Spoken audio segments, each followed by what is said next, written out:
Hello and welcome to Secrets of Organ Playing podcast. We are your hosts, Vidas Pinkevičius and Aušra Pinkevičienė. We've been mastering secrets of organ playing for more than 20 years and sharing them on this blog since 2011. On this show, which we create from our home in Vilnius, Lithuania, we strive to help you grow in every area of organ playing, including practice, technique, repertoire, sight reading, hymn playing, improvisation, composition, music theory, harmony, and many others. Our hope is to help you become a complete musician, or what we call as total organist, a program which we have created to help you reach your dreams faster than you would do on your own. If you are new here, we invite you to subscribe to receive free updates of this blog at organduo.lt. By subscribing, you will also receive free video how to master any organ composition and 10-day organ playing mini course. And now let's go to the podcast for today. Hi guys, this is Vidas. And Aušra. Let's start episode 467 of Secrets of Organ Playing podcast. This question was sent by Jeremy, who is on the team of transcribing our videos into scores with fingering and pedaling. And he writes, "It seems I forgot the rep I was going to work on at the church yesterday, so read through some of Guilmant's practical organist and started working on Franck's first chorale. Question: at the opening where it is written in the manuals, do you take some of the large stretches by putting the bass note in the pedals? Or do you play all of the bass notes in the pedals coupled only to the grade? Or just simply wince at the pain of the stretched 11th interval? I was able to redistribute some of it between the left and right hand, but there is at least one stretch on the first two pages that seems to be physically impossible. I believe it is a E, B, G sharp in the left hand with a wide stretch in the right. I don't have the music here in front of me." Do you remember this E major chorale by Franck, right? Of course. This is the famous opening, and a lot of organists struggle with it. It's one of the most beautiful organ pieces, I think. And definitely it's, it has really wide stretches, especially in the opening section. As does, Franck's prayer, which is very beautiful piece too. Mm. And if you remember his picture on the Dover's edition, Franck's picture, you could see how big his arms are, and his hand is just huge, with these long fingers.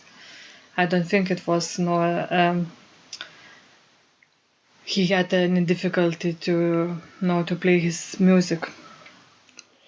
Yeah, some musicians had enormous palms. For example, Liszt.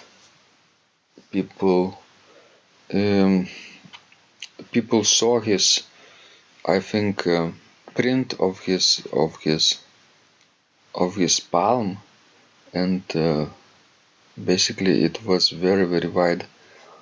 I think he could reach not even 11th, but 12th, interval of the 12th, which is an octave plus a fifth. Yes, it's enormous stretch. Mm-hmm. So on the piano, he writes various passages that require wide intervals. On the organ, when you have such an opening like Franck's E major chorale, there are two opinions, I think. Yes, one is to play it with the pedal to help yourself. But do not use pedal stops, just couple. Sure, of course. Couple with the manual. And what would be another option? To to train your left hand, stretch it and try to do like it's written. And remember once we attended, Chorale conference Yes. in Oberlin Conservatory when we were back in the States. And there were very many famous, French music experts from all over the world. And there was, I believe, Jean Boyer from France. And, he plays French music so well. He played because, he is no longer with us. And his performance of Vidor, I don't think I have ever heard anybody playing Vidor so nice. So actually he talked about this chorale and this opening section. And he wasn't a big man. He was really tiny man, I would say. And really didn't have huge hand like Franck or Liszt. But he would suggest to do it all, by hands and not to use pedal. And he demonstrated that with his own example. He went up to the organ loft and played this opening section of this chorale. And it worked pretty well for him. So I guess it's possible, to stretch your arms. But that's advanced level. It is. So I would guess, if let's say, your palm is really narrow, then don't do that. Don't hurt yourself. Just use a pedal board to help yourself. But if you feel like after playing for some times you might be able to do it, then yes, you can try and play it manually. Sure. I think those two options, either playing with the pedal coupler or stretching your hand without the coupler, would be the only options, I think. Sure, because what else could you sing those missing notes? Maybe you could skip some of the notes, but I'm not sure if the harmony. I think that's the worst probably solution, to skip some of the notes. No, at least not in this piece. Sometimes in other pieces by other composers where the texture is so thick, maybe it's possible to skip a couple notes. But you mean Reger? Well, some of the Reger scholars would kill me for this phrase. But I don't think that in large acoustics, in the very thick textures, somebody would miss, let's say, a couple notes of, I don't know, one page. Don't worry, I will protect you from those Reger scholars. Okay, thank you. You're welcome. So guys, try both versions out and see what works for you, for your hand, for your physique. But whatever you do, don't hurt yourself. Stop practicing before you feel pain. Yes, that's a very good advice with this. Thank you. So, please send us more of your questions. We love helping you grow. And remember, when you practice, miracles happen.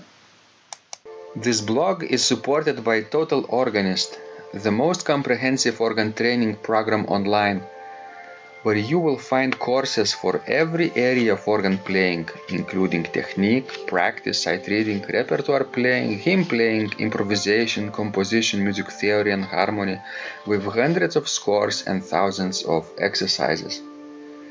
Here is what some of the students are saying. Hugh writes, "The sight reading course has helped me tremendously. Thank you very much for your SS courses and all your help." Robert writes, "I found the fingerings, registration ideas and general comments to be excellent." John writes, "I have found your download very helpful. It was really excellent. I have watched some of your teaching videos and when I read your instructions, I tried to imagine you are there teaching me.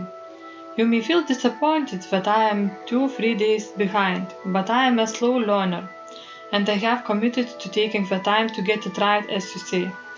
But the other night my wife commented that she had never heard me play such a detailed melody in the left hand so well. My left hand is generally poor. Robert writes, "It has been a great pleasure in my life of having discovered your courses and material as well as the YouTube work of recordings. You have a calm and pleasant way of teaching." Ron writes, "Hi Vidas and Osha, thank you guys. What a wonderful response to my email note to you. You've got me right, and I feel you understand my level of playing. Yes, at home and lucky that I have an organ for that reason. I am paying attention to this, and I am going to try this haha no longer secret model. Yes, and I love Cesar Franck too. What is very nice about your blog podcast is that Osha and Vidas are like a Socratic dialogue, and by bouncing things off of each other, so much more information comes out and is expressed. Your comments contain a wealth of information and understanding. I really appreciate this. It is very inspiring and will keep us moving forward." Would you like to receive the same or even better results that our students are getting? If so, join them at organduo.lt/total-organist. And of course, you will get the first month free too. You can cancel anytime. Also, if you haven't yet subscribed to receive free updates of this blog, make sure you do that at organduo.lt. By subscribing, you will also receive free video, how to master any organ composition, and 10-day organ playing mini course. This was Vidas. And Osha from Secrets of Organ Playing. And remember, when you practice, miracles happen.